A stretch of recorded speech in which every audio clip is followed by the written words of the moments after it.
again, John. You can't leave me alone, Mum. I'll still be here. I'll always be here.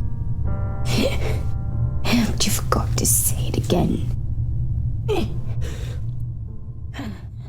I was totally intrigued by the idea of a full-motion video game on a current-gen console. My last experience with the genre was probably Wirehead and Double Switch and Night Trap, all on the Sega CD. But the problem that those games and countless others suffered from was the inability to combine all of that video with gameplay that was any fun.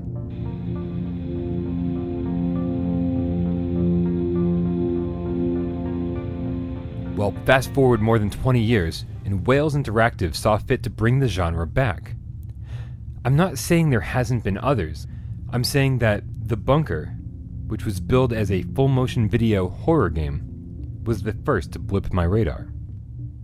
Scary games are my bread and butter, and just like scary movies, I consume any and all that come my way.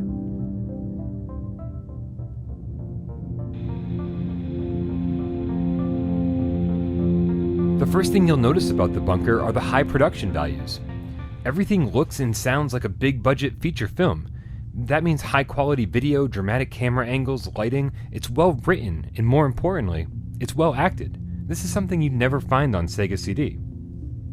You might even recognize some of the actors, if you're not me.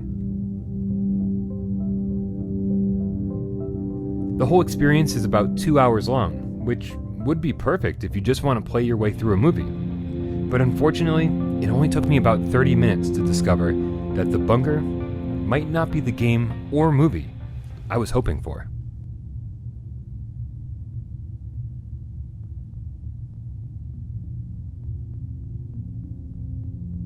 On the PlayStation Store, this game was classified under action and horror. Now, it's absolutely not an action game. That's apparent from the get-go. But it takes a bit longer for the realization to set in that it's also not horror.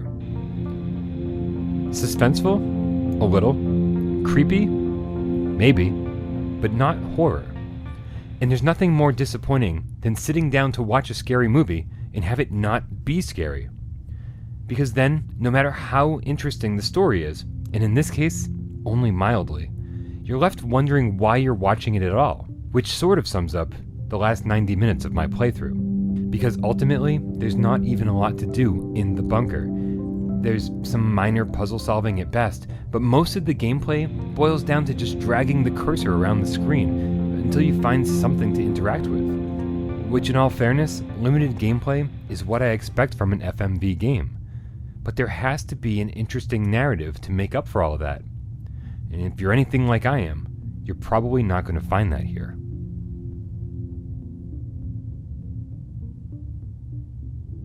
There's nothing inherently wrong with The Bunker. But after 20 years, this dormant genre deserves another chance at life.